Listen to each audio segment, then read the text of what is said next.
बेटी का नसीब। देसी कहानी। लाजो गांव के कुएं से पानी भरकर घर की ओर जा रही थी। रास्ते में उसे दूर से एक बुजुर्ग आते दिखे। जब वे पास आए तो उन्होंने कहा, बेटी मुझे थोड़ा सा पानी पिला दो। लाजो ने कहा, हाँ हाँ बाबा, क्यों नहीं, ये लीजिए पानी पीजिए। यह कहकर उसने पानी का घड़ा हाथ में लेकर उन्हें पानी पिला दिया। पानी पीकर बुजुर्ग ने उसका धन्यवाद दिया और आगे चल दिए। कुछ देर बाद लाजो घर पहुंची तो देखा वे बुजुर्ग और उसके पिता खाट पर बैठे थे। रामधन जी, जो कि लाजो के पिता थे, रत्नलाल उनके ही पुराने दोस्त थे, जो कि दूसरे गांव में रहते थे। कई साल बाद वे रामधन से मिलने आए थे। रामधन जी ने जैसे लाजो को देख वे बोले, ले भाई रत्नलाल, आ गई मेरी बेटी। इसी के बारे में पूछ रहा था ना, बहुत ही होशियार बच्ची है। बस मेरी गरीबी और इसकी मां के न रहने के कारण इससे इसका बचपन छिन गया। आ बेटा, ये तेरे चाचा हैं, मेरे बचपन के दोस्त। लाजो कुछ बोलती उससे पहले ही रत्नलाल जी ने कहा, भाई रामधन, तेरी बेटी बहुत संस्कारों वाली है। आज कुएं पर इसने ही मुझे पानी पिलाया था, और कोई होता तो पहले मेरी जात पात पूछता, फिर कहीं जाकर पानी पिलाता। तेरी बेटी बहुत परोपकारी है। अपनी तारीफ सुनकर लाजो शर्माकर अंदर चली गई।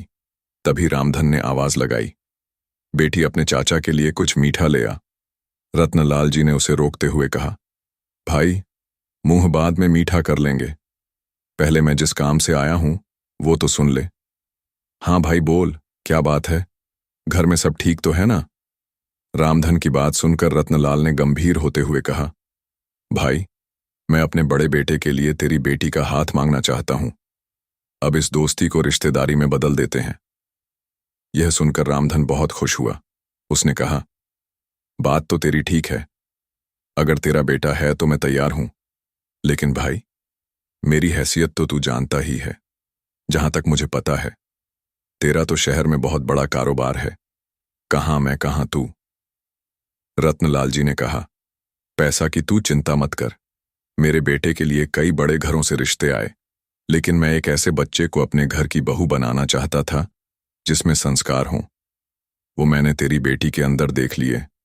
तू बस हां कर दे, बाकी सब कुछ मेरे पर छोड़ दे। रत्नलाल जी की बातें सुनकर रामधन ने तुरंत हां कर दी। ऐसा घर बैठे रिश्ता आए तो कोई भी मना नहीं कर सकता है। किवाड़ की ओट से लाजो यह सब सुन रही थी। रत्नलाल जी ने आगे कहना शुरू किया, हाँ ये बात हुई ना खुशी की, अब जल्दी से मिठाई मंगा, अब मजा आएगा मुंह मीठा करने में। रामधन के आवाज लगाने पर लाजो शर्माते हुए मिठाई की प्लेट लेकर आ गई। रामधन ने कहा, बेटी आज से ये तेरे ससुर हैं, इनके पैर छू। लाजो जल्दी से पैर छूकर वापस चली गई। उसके जाने के बाद रत्नलाल जी ने कहा, भाई, मेरा बड़ा बेटा सत्यम मेरा शहर का कारोबार संभालता है और छोटा बेटा वंश गांव में खेती देखता है।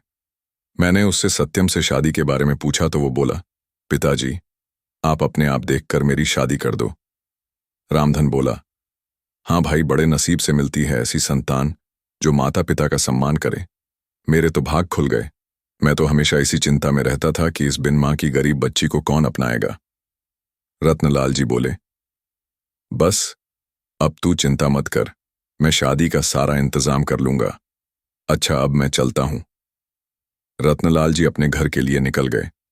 उनके जाने के बाद रामधन ने घर में जाकर लाजो से पूछा, बेटी, तू खुश तो है ना इस रिश्ते से? लाजो बोली, पिताजी, मेरे जाने के बाद आपका ध्यान कौन रखेगा? मुझे नहीं करनी शादी। रामधन बोला, बेटी, ऐसा ना बोल, मैं अपना ध्यान रख लूंगा। बड़े नसीब से ऐसा रिश्ता मिला है। रत्नलाल को मैं बचपन से जानता हूं, उसके घर में तुझे कोई परेशानी नहीं होगी। कुछ दिन बाद पास के गांव से दो लोग आए और रामधन को शादी का शुभ मुहूर्त बताकर चले गए। उन्हें रत्नलाल जी ने भेजा था। अब रामधन शादी की तैयारियों में जुट गया। इसी तरह कुछ दिन बीत गए। रामधन ने अपना खेत गिरवी रखकर बेटी की शादी की तैयारियां पूरी कर ली थीं। शादी से एक सप्ताह पहले एक दिन रामधन अपने समधी से मिलने उनके गांव पहुंच गया। रत्नलाल जी ने उसे देखकर गले लगा लिया। उन्होंने अपने परिवार से मिलवाया। अपने होने वाले दामाद सत्यम से मिलकर रामधन बहुत खुश हुआ। रत्नलाल जी ने कहा, भाई, तू यहां आया है, जरूर कोई बात है, बता क्या बात है। रामधन हाथ जोड़कर बोला, नहीं भाई, मैं तो बस ये बताने आया था कि मैंने शादी की सारी तैयारियां कर ली हैं। आप एक बार आकर देख लो, कुछ कमी लगे तो बता देना, जिससे आपके मेहमानों